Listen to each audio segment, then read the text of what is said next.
Arnold, I'm going to take those right now. Sorry. Anybody need a pen for notes? Anybody not get a copy of the outline we'll be using for today's study? Looks like this. Anybody not get one? Raise your hand. Where's your yellow? That's because it's a very old outline.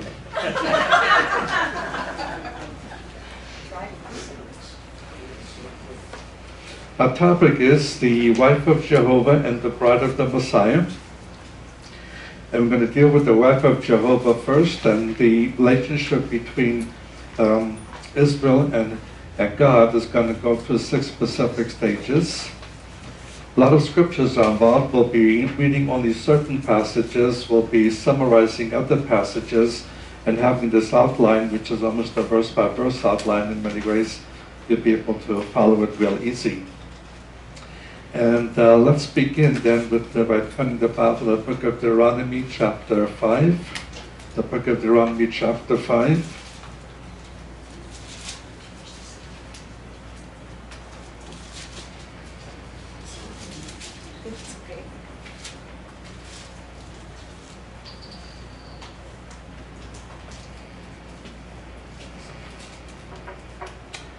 Now the first of these 6 stages is going to be the marriage covenant or the marriage contract. We read chapter 5 verse 1 of Deuteronomy, and Moses called unto all Israel and said unto them, Hear, O Israel, the statutes and the ordinances which I speak in your ears this day, that ye may learn them and observe to do them. Jehovah our God made a covenant with us in Horeb.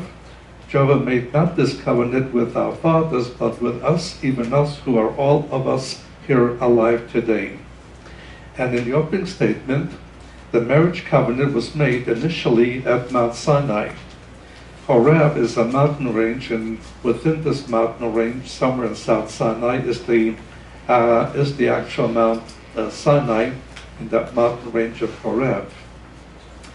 There's what they have the right mount at the moment, and now is up for grabs, but that's in the general region of where the encounter took place.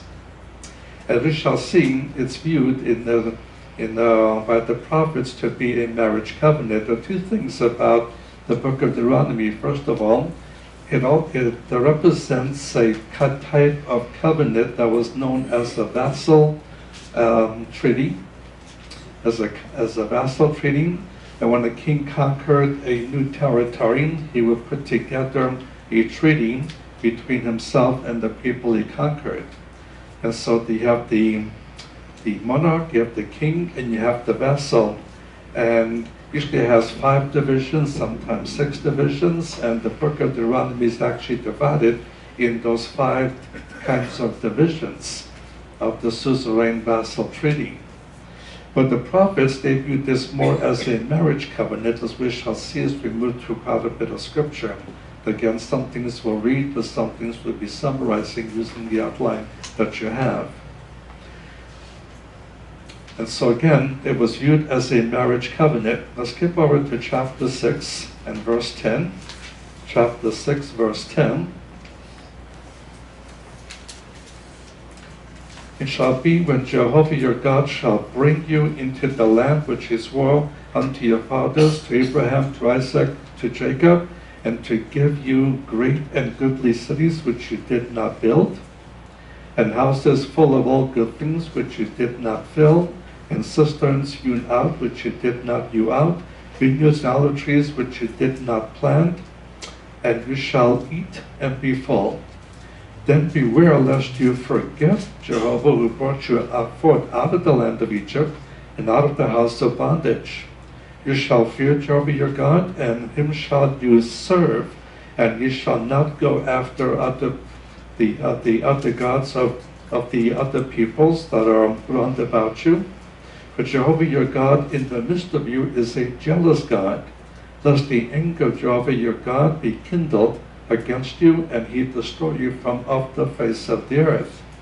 We tend to use the term jealousy in English mostly in a negative sense, and it is used that way in certain passages of Scripture, but there's the other side of jealousy, and that is a positive usage of the word jealousy, and it's viewed as exercising the right of possession. Exercising the right of possession.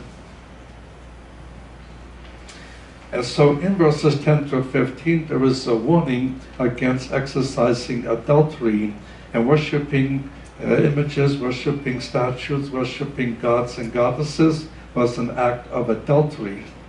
And that is against the true God, which is not served as visible images. And the warning is that if they begin to do so, then God's jealousy will be aroused. And therefore God's jealousy will need to carry out a type of discipline against his wife, and that is the people of Israel. And move over to chapter 7 and verse 6. Chapter 7 and verse 6. For you are a holy people unto Jehovah your God. Jehovah your God has chosen you to be a people for his own possession, above all peoples that are upon the face of the earth. Jehovah did not set his love upon you, nor choose you because you were more in number than any other people, for you were the fewest of all peoples. But because Jehovah loved you, and because he would keep the oath which he swore unto your fathers, had Jehovah brought you out with a mighty hand, and redeemed you out of the house of bondage, from the hand of Pharaoh king of Egypt. Know therefore that Jehovah your God, he is God, and the faithful God, who keeps covenant and loving kindness with them that love him, and keep his commandments to 1,000 generations, and repays them that hate him to their face, to destroy them. He will not be slack to him that hates him, he will repay him to his face. And you shall therefore keep the commandments and the statutes and the ordinances which I command you this day to do them. And in this passage, he points out that Israel became the wife of Yahweh, the wife of Jehovah, and that was the choosing that God made in verse 6. And in verse 7 and 8, he points out the reason, not because this was among the larger nations, or the largest among the nations, it was among the smallest of the nations. And furthermore, God made that choice because he loved them. And he loved them because he had a covenant relationship with their fathers, specifically with Abraham and with Isaac and with Jacob. And because of this covenantal relationship, he's going to love the Jewish people. Now sometimes there is a misconception that the Jews were there and then God chose them. That's not the way it happened. God chose one man, Abraham. Abraham had 8 sons, and God chose to sustain the covenant for only one son, and that is Isaac. Isaac had 2 sons. God chose to sustain the covenant only through one son, and that was Jacob. And then we had Jacob's 12 sons that would then father the 12 tribes of Israel.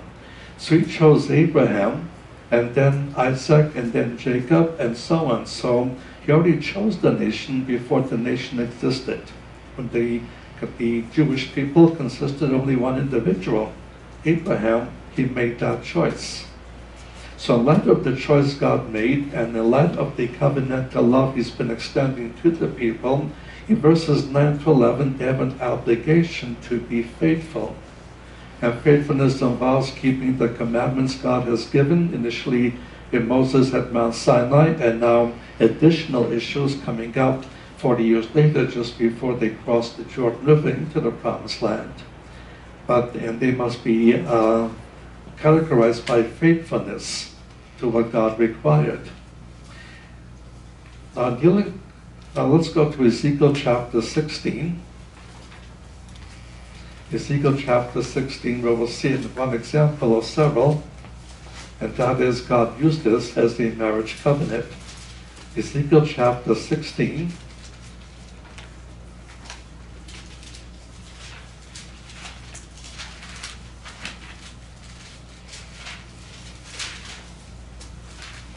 And look at verse 8.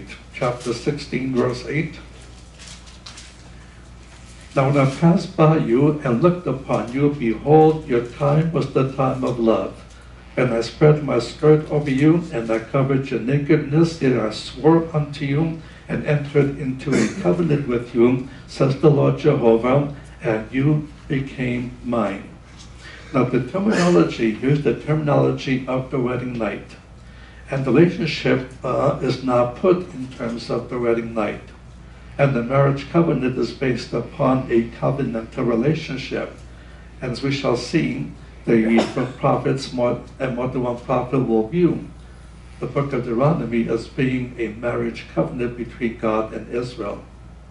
And so that marriage covenant was made at Mount Sinai, and then reaffirmed in the book of Deuteronomy 40 years after the initial elements came into being, and that was what was established. However, the capital B came the second major stage, the great adultery. Turn now let's to Jeremiah chapter 3. Jeremiah chapter 3.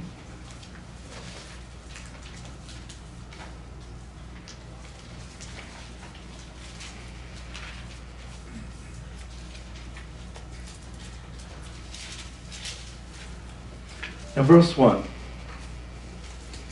They say, if a man put away his wife, and she go from him, and become another man's, will he return unto her again? Will not that land be greatly polluted? But you have played the harlot with many lovers. Yet return to me, says Jehovah. Lift up your eyes upon the bare heights and see where you have not been lain with.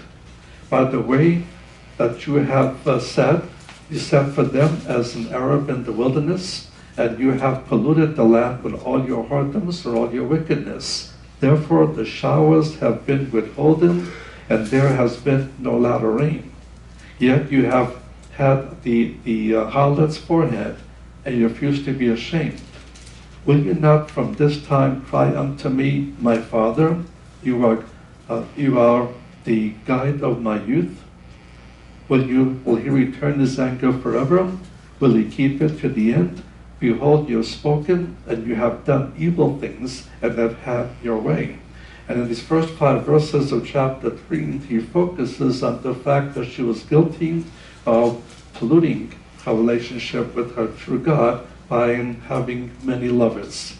Many lovers have all these different gods and goddesses that she would worship. And so in verse 20, chapter 3, verse 20, it reads, surely as a wife treacherously departs from her husband, so have you dealt treacherously with me, O house of Israel, says Jehovah.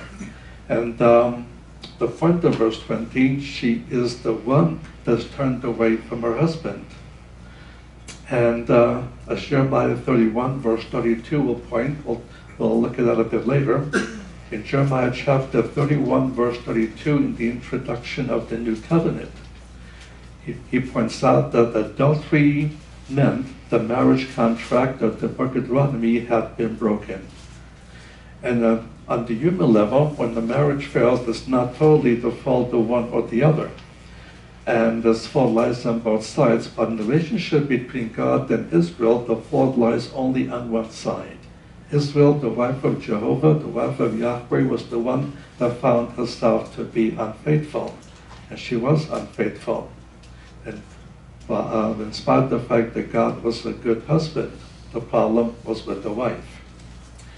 Now moving on to the next part of your outline, let's go to Ezekiel chapter 16. We'll go back to 4th and several of the prophets, but I'll be summarizing certain passages, so it'll be done before midnight. Okay, chapter 16 again.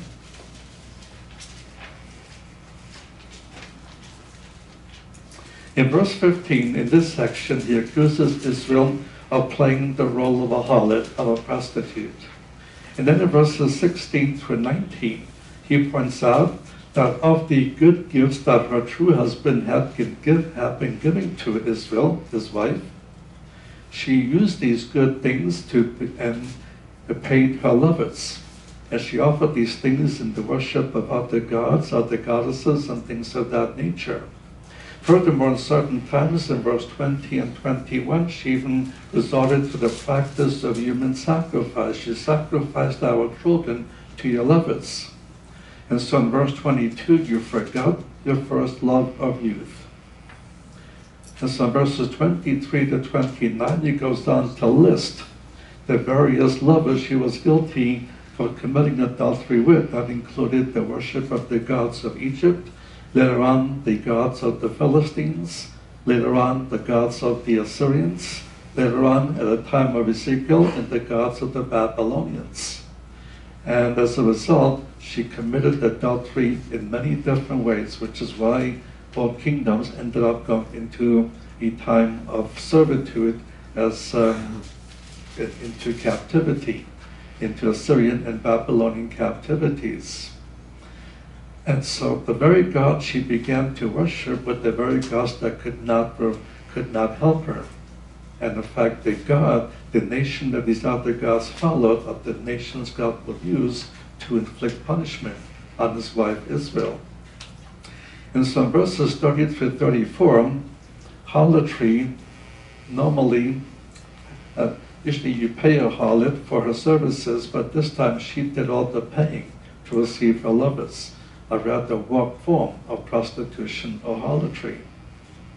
Let's go to the first minor prophet, Hosea chapter 2. Hosea chapter 2.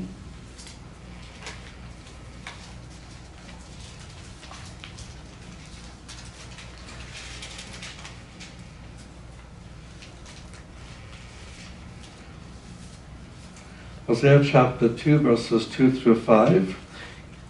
In verse 2 and 3 is the charge. She was guilty of committing adultery. In verse 4, she even produced children during this period of adultery. In verse 5, she played the role of the harlot and did it for pay. And because of this, many of the promises of blessings that Israel was to receive based upon being faithful were withheld.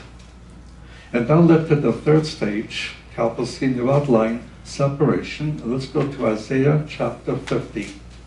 Isaiah chapter 50.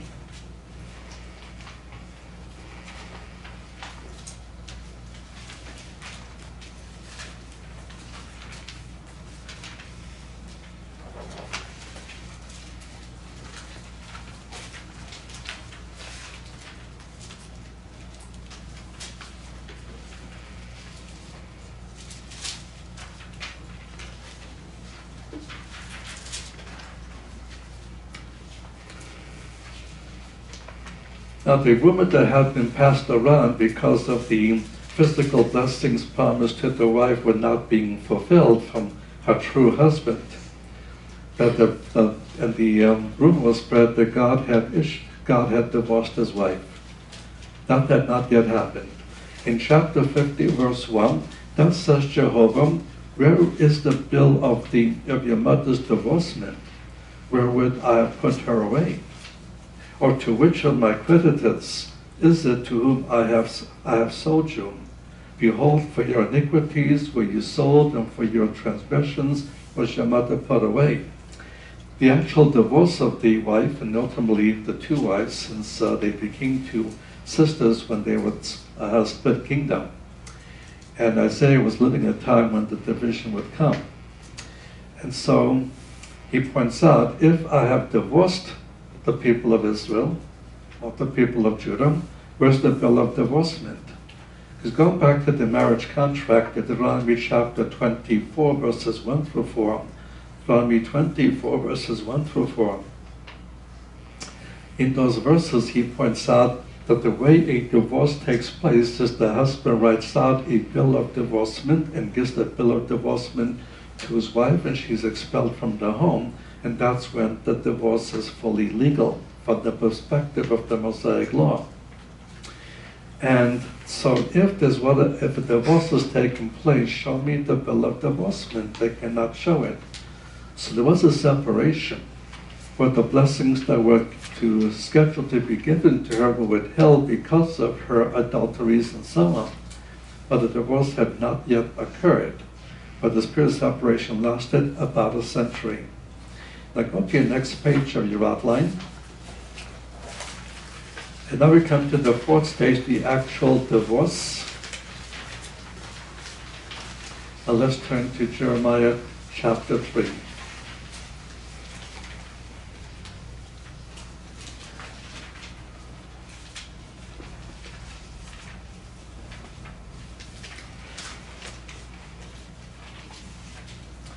And we come to verse 10, chapter 3, verse 6.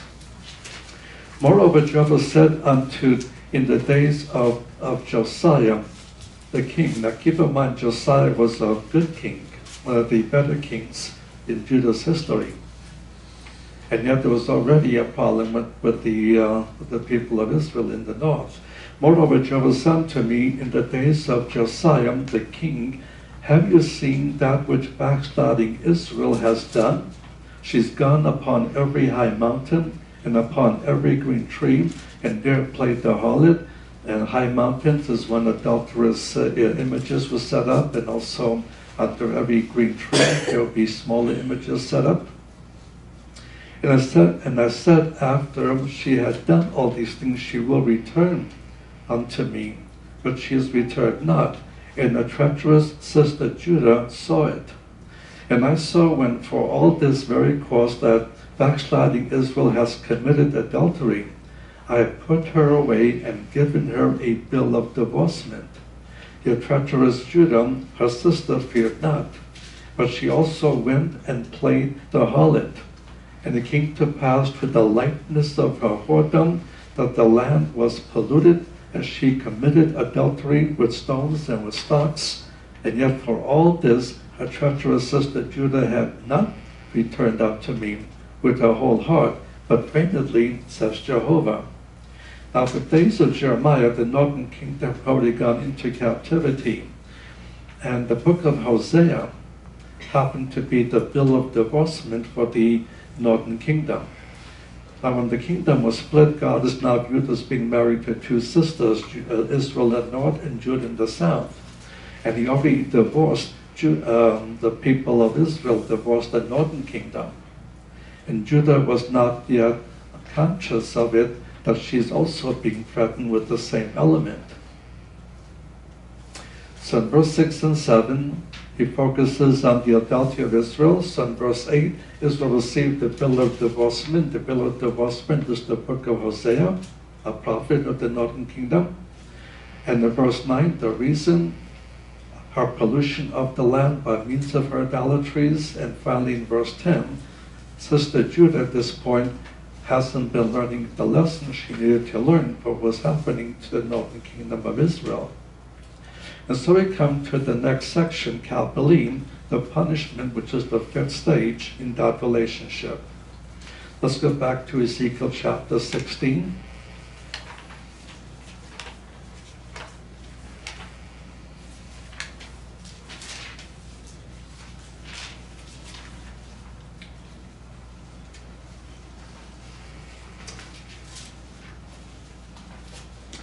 The punishment in verses 35 to 43 of Ezekiel chapter 16 is going to be inflicted upon her by the hand of her husband, but in practice, is going to use the nations whose God she worshipped to punish her. And so in verses 35 and 36, the basis of the judgment was adultery. And in verses 37 through 41, she was destroyed by her very own lovers. And so she worshipped the god of the Egyptians attacked Israel. She worshipped the gods of the Assyrians, and the Assyrians attacked Israel and took them into captivity. And now Judah will also face punishment by the hand of Babylon and go into Babylonian captivity. But by inflicting Israel in the north, destroying the country, and sending most of the people into Assyrian captivity. That's the way in verse 42, the God's jealousy was finally spent insofar as the northern kingdom is concerned. And in verse 43, God's punishment was not merely to punish her for punishment's sake. It was the aim, the goal was to cause her to stop her sinning, especially this adulterous relationship in the worship of these other gods. Let's skip down to verse 58. Ezekiel chapter 16, verse 58. Thus have borne your lewdness and your abomination, says Jehovah, for thus says the Lord Jehovah, also deal with you as you have done, who has despised the oath in breaking the covenant. And what he says now to Judah, the sister of Israel, that what God did with Israel, he will now do with Judah. And she's being punished for violating the marriage covenant. Let's go to Hosea chapter 2, the first minor prophet, Hosea chapter 2.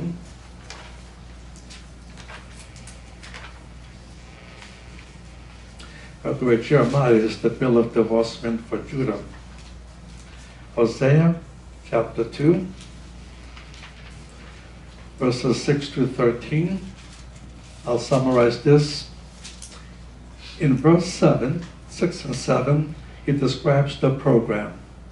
And the program involves in verse 6, her way will be blocked by thorns and wolves, and God will build a wall around her. She will still try to find her adulterous lovers, but she won't be able to find them. First part of verse 7, secondly, there'll be a fruitless search for these other lovers. The second part of verse 7, the aim is to show her need for her true husband.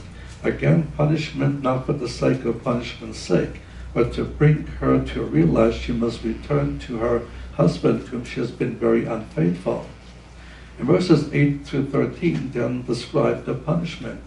Verses 8 and 9, the very things that she was using to pay her lovers, which were actually given from her true husband, would now be taken away from her. She won't have these things. So in verse 8, these very gifts were from her husband, but in verse 9, they'll be taken away. And in verses 10 through 13, then she will know her shame.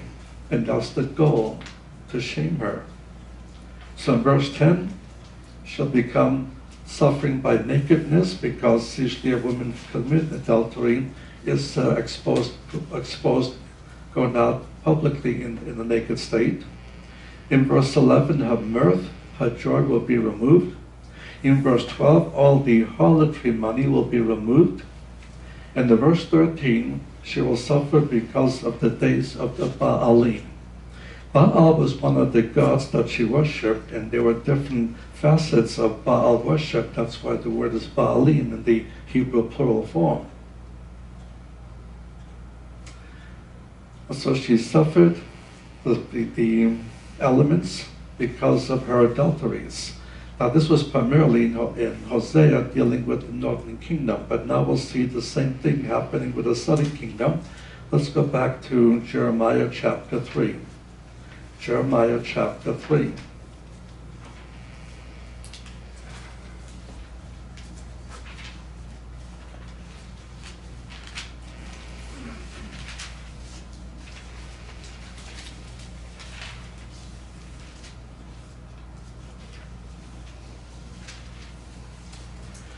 Now, verse 11 of Jeremiah chapter 3. And Jehovah said unto me, backsliding Israel has shown itself more righteous than treacherous Judah. Judah survived another century and a half after Israel into captivity, and now Judah hasn't learned the lesson and what happened to her sister Israel. And so now Israel is proven to be more righteous than Judah has become.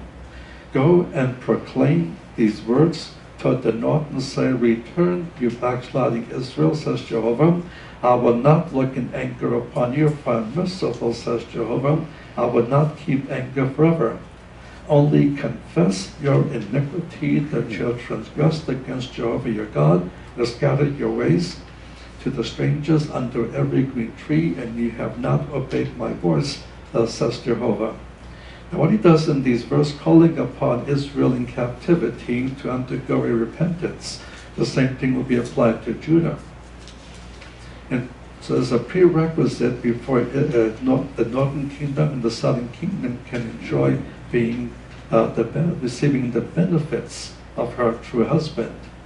So in verse 14, for example, God will begin to gather back the people of Judah and Israel one by one till every Jew is back in the land.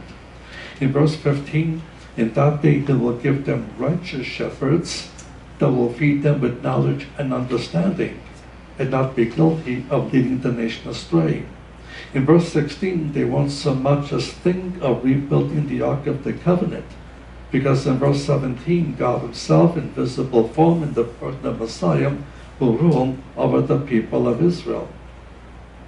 And in verse 18, in those days the house of Judah shall walk with the house of Israel, and they shall come together out of the land of the north to the land that I gave for inheritance unto your fathers.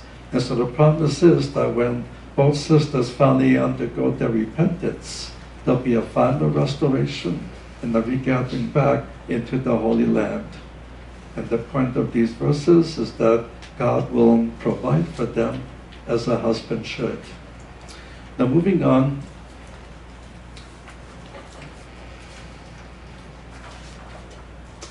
to capital F on your outline, the remarriage would restore blessings, which is the sixth and final stage.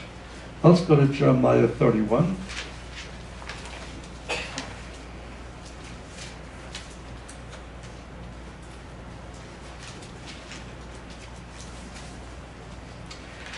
In verses 31 through 34, you have the account of the coming new covenant. And this will serve also as a new marriage contract. So verse 31, behold, the days come, says Jehovah, I will make a new covenant with the house of Israel and with the house of Judah. And so new covenant is applied to both houses of the Jewish people, both Israel and Judah. And furthermore, in verse 32, not according to the covenant I made with them, with their fathers, in the day that I took them by the hand to bring them out of the land of Egypt, which my covenant they broke, although I was a husband unto them. And he points out that this is going to replace the Mosaic covenant. The Mosaic covenant has been already a broken covenant by both sisters. When the new covenant is made, it will be applied to both sisters. And the old marriage covenant was viewed as being broken, not because God was a bad husband, he was a good husband. The problem was with the wife. In verses 33 and 34, he lists some of the blessings that both houses are going to enjoy as a result of this reunion.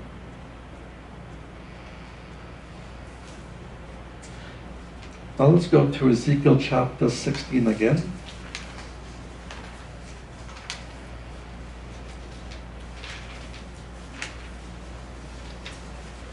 Ezekiel chapter 16, verse 60. Ezekiel 16, verse 60. Nevertheless, I will remember my covenant with you in the days of your youth, and I will establish unto you an everlasting covenant. The covenant of their youth was the land covenant, spelled out in the book of Deuteronomy, chapters 29 and 30. Chapters 29 and 30. And God remembered that new covenant, which promised ultimate settlement in all of the promised land. And he'll also establish with them an everlasting covenant, an additional covenant, and that'll be the new covenant. Then shall you remember your ways and be ashamed. And when you have received your sisters, your elder sister and your younger, and I will give them unto you for daughters, but not by your covenant.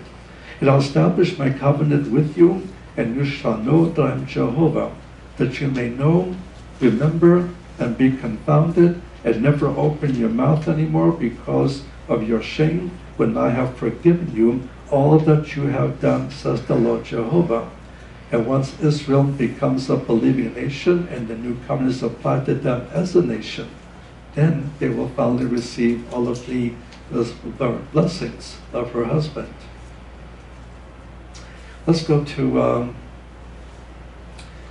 let's go to Isaiah chapter 54.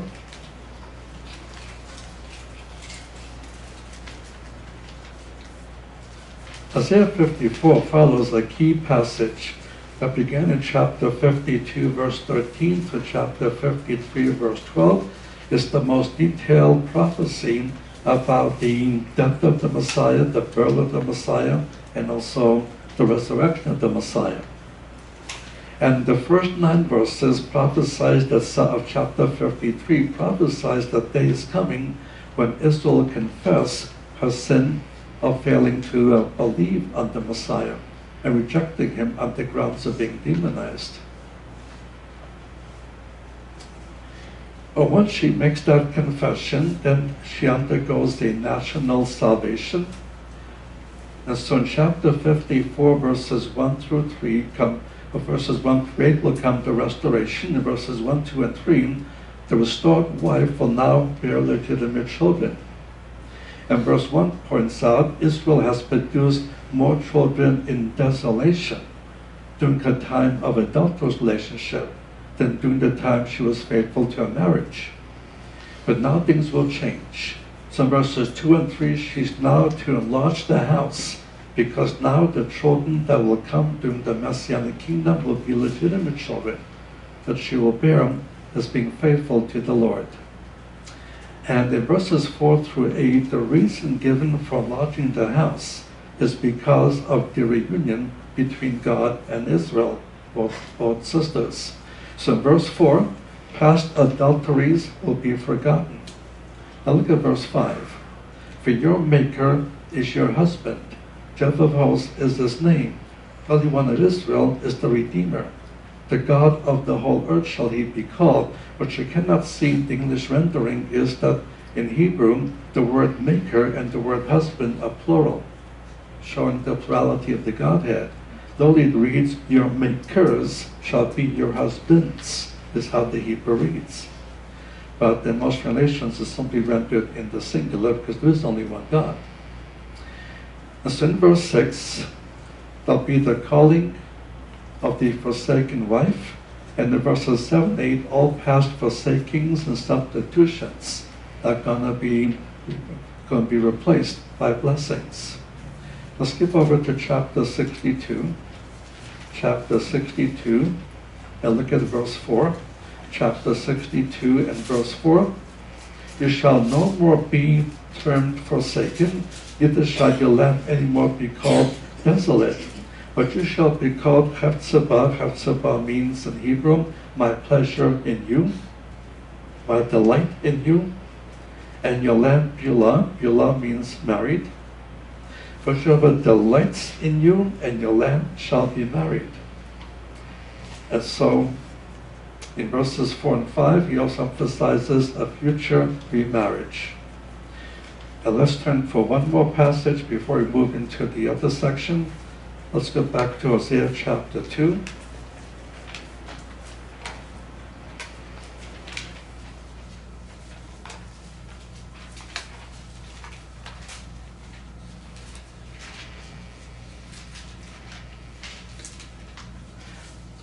Hosea chapter 2, verses 14 to 23 also prophesies that future reunion.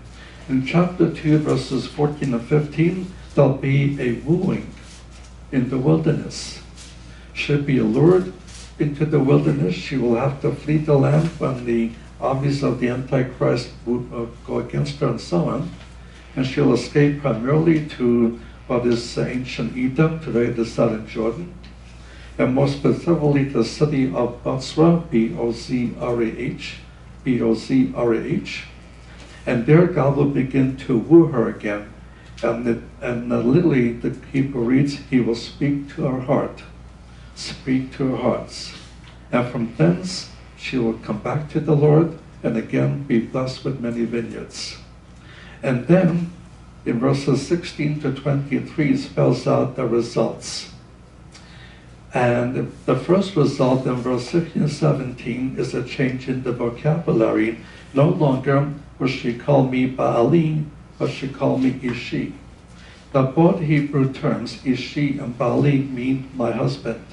Just has a slightly different variant in the meaning. Ishi means my husband in the sense of my man, and Baali means my master in the sense, my husband in the sense of my master. But because she was so guilty of worshipping different forms of the Baali, to avoid any further hint of remembering one of the false gods she used to worship, the word Baal, which is the Baali, by the way, in modern Hebrew is the most common use for the phrase "my husband," will be removed out of the Hebrew alphabet, out of the Hebrew vocabulary. And from then on, she will refer to God never as Baali, but only as Ishi, meaning that my God is my man. So she'll use Ishi for her husband and not Baali for her husband to avoid any hint of what her past was in the past. The second element is in verse 18. She will have peace and safety, never again be threatened. Thirdly, in verses 19 and 20, he mentions a new betrothal. The word betrothed is used 3 times here, and each time a different facet of the betrothal. First of all, as to time, it will be forever. Secondly, as to content, the content will be righteousness and justice and loving kindness and mercies. And thirdly is the quality. And quality will be faithfulness. And what the Mosaic law called upon her to do, she failed. In the new covenant, she will not fail. And so verses 21 to 23, there'll be a new meaning to the name Jezreel. Jezreel is the largest valley in Israel, the most productive valley, but the word can mean 2 things. Sometimes it means God scatters, and sometimes it means God sows. So as part of the punishment, she experienced God scattering, but now when she becomes a believing nation, will be God sowing them back in the land. And so in the end, the story is to have a happier ending. Let's go now to Roman numeral 2. The church is the bride of Messiah, and let's turn to 2 Corinthians 11. 2 Corinthians 11. This won't take as long as the first part.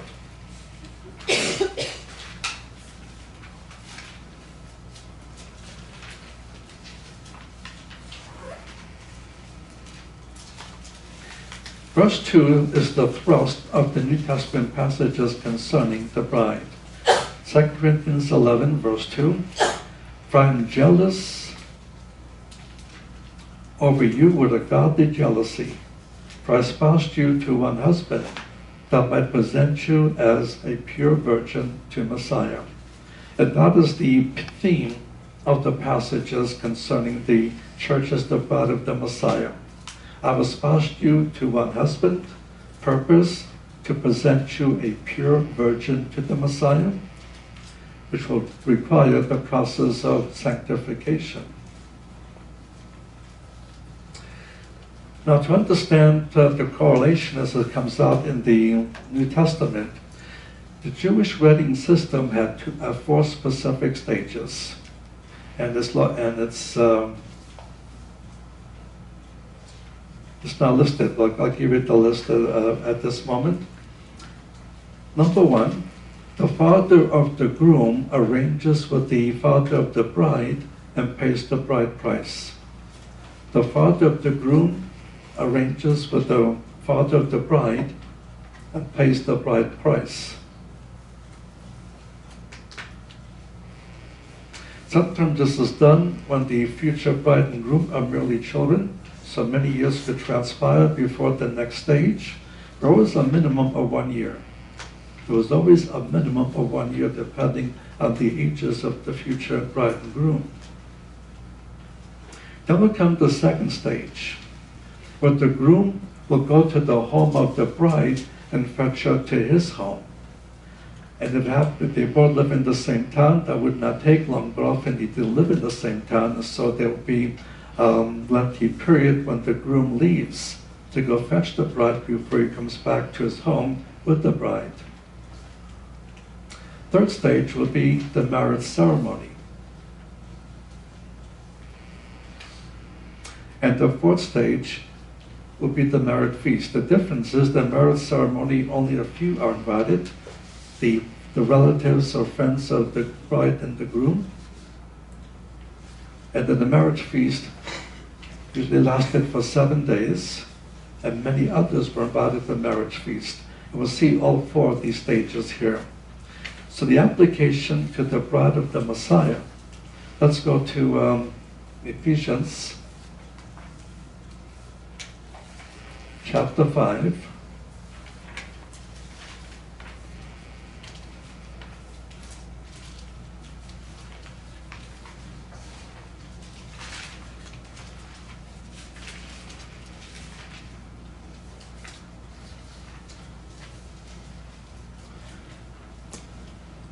As far as the making the arrangements, let's go down to chapter 5, verse 25, 5:25.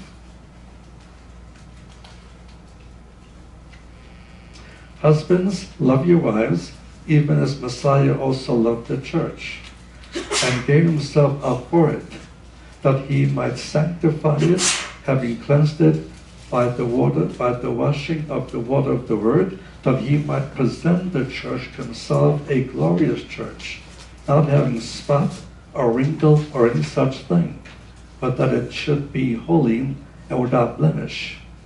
So here you see the arrangement made.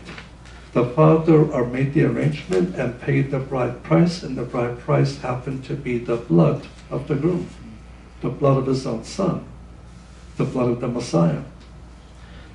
And the blood of the Messiah did this because Messiah loved the church, Messiah died for the church, and the purpose was to sanctify the church. And to sanctify the church as well, on the earthly sphere, to cleanse by the washing of the water of the word.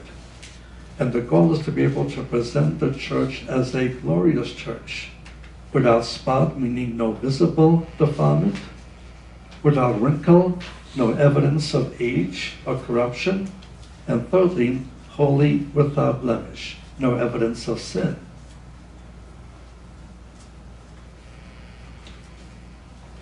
Now the third stage is the fetching of the bride, which is the rapture, which is something we already detailed in our previous study. So I'm not going to go through that in detail, but a couple items we did not cover. It is not the groom that determines the timing of the fetching of the bride. It's the father of the groom that determines the fetching of the bride. That's why Yeshua said in his humanity, he did not know when he'll be coming back for the saints. However, he did not know, still at the human level, because it is God the Father who will determine the fetching of the bride. And secondly, the Father does not send the Son to fetch the bride until the Son has prepared a place to bring his new bride into. And that in ancient times was merely adding a new room to the family compound. And as we saw in our discussion on the rapture in John 14, verses 1 through 3, John 14, verses 1 through 3, he announced that he will soon be leaving them to go back to where he came from. He came from heaven, and therefore he's going to go back to heaven. And while he's in heaven, he'll be building a place for them. Only when the place is fully prepared will he come for them to take them to where he was then going. He was then going to heaven, and therefore he will someday come for them to bring them into heaven. And so the Father will determine the timing of the rapture, but the Son has to finish all of the building, so to speak, before that will actually occur. I'm going to go into a passage we looked at already, where it dealt with the rapture, but not with the same detail. Let's go to Revelation 19.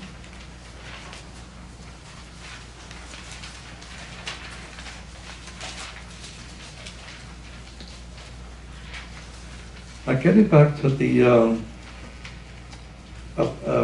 second stage, the fetching of the bride. Once the bride is brought back into the town from where the groom lives, then the bride has to go into what's known as the mikvah, M-I-K-V-A-H, M-I-K-V-A-H, undergo ritual cleansing from ritual uncleanness. And it is done by total immersion, and the bride goes into a place called the mikvah, where she undergoes total immersion, and that is ritual cleansing from ritual uncleanness. And then after she has undergone the cleansing process, then she comes to be dressed for the actual wedding ceremony. And let's look at verse 19. Chapter 19, verse 6. I heard as the word, the voice of a great multitude, the voice of many waters, and the voice of mighty thunder, saying, Hallelujah! For the Lord our God, the Almighty, reigns. Let us rejoice and be exceeding glad. Let us give the glory unto him, for the marriage of the Lamb is come, and his wife hath made herself ready. And it was given unto her that she should array herself in fine linen, bright and pure, for the fine linen is the righteous acts of the saints. Now, in this Jewish system, as still followed by Orthodox Jews today, undergoing the immersion for ritual cleansing, when the rapture occurs and all the church saints are in heaven, what they undergo then is the judgment seat of the Messiah, which we already covered. This is 1 Corinthians 3, verses 10 to 15, 1 Corinthians 3, verses 10 to 15. All the wood, hay, stubble is burnt away. All the gold, silver, precious stone is purified. So that, if you look again at verse 8, she's dressed in fine linen, which he interprets. It represents the righteous acts of the saints. All the wood, hay, stubble is now gone. And the wedding dress is only that of the righteous acts and so on. And so she is already a purified wife at the time of the wedding ceremony, which takes place in heaven before the second coming. And the second coming begins only in verse 11. But then comes the fourth stage, the wedding feast. Now look at verse 9. For he said unto me, Write, Blessed are they that are bidden or invited to the marriage feast of the Lamb. And so, as I mentioned, many others are invited to the marriage feast that will last for 7 days in ancient times. And therefore, many others are now invited to attend the marriage feast. That the marriage feast is going to occur in the initial stage of the Messianic kingdom. The Messianic kingdom will begin with the marriage feast. So it'll be at least 7 days. Conceivably, it could last for 7 years, but it's not that clear. But at least 7 days for sure. The first 7 days of the kingdom will be the marriage feast. And the many others to be invited will include the resurrected Old Testament saints and the resurrected New Testament saints, and so on. And they will now enter into the Messianic kingdom.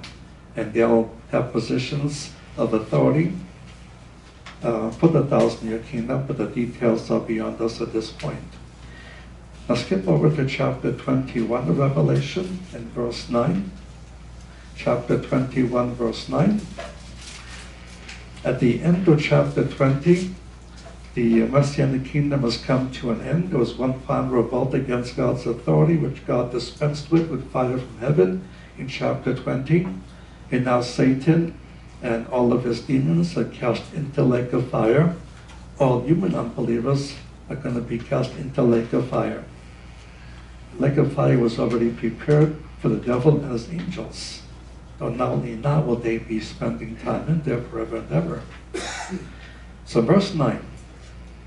And there came one of the 7 angels who had the 7 bowls, which were laden with the 7 last plagues. And he spoke with me, saying, Come hither, and I will show you the bride. And notice the bride is no longer just the bride, but the wife of the Lamb. But the wife of the Lamb. And he carried me away into the Spirit to a mountain great and high, and showed me the holy city, Jerusalem, coming down out of heaven, because that will be the eternal abode of the bride. That's what the bride shall live in forever and ever. The rest of the earth will be for the enjoyment, but the place of residence will be the New Jerusalem upon the new earth. And that's the emphasis of Messiah as the bride, as the church is the bride of the Messiah. Okay, do you want to have a Q&A, or do you want to, let me know what you want? Q&A is good. Okay. All right, if you have any questions on what we covered, please feel free to raise your hand. Yes? On the Church Bride of Messiah, there are no scriptural references listed. Could you give us those? I know you read them What those, on the outline. not the outline? On Oh, the outline,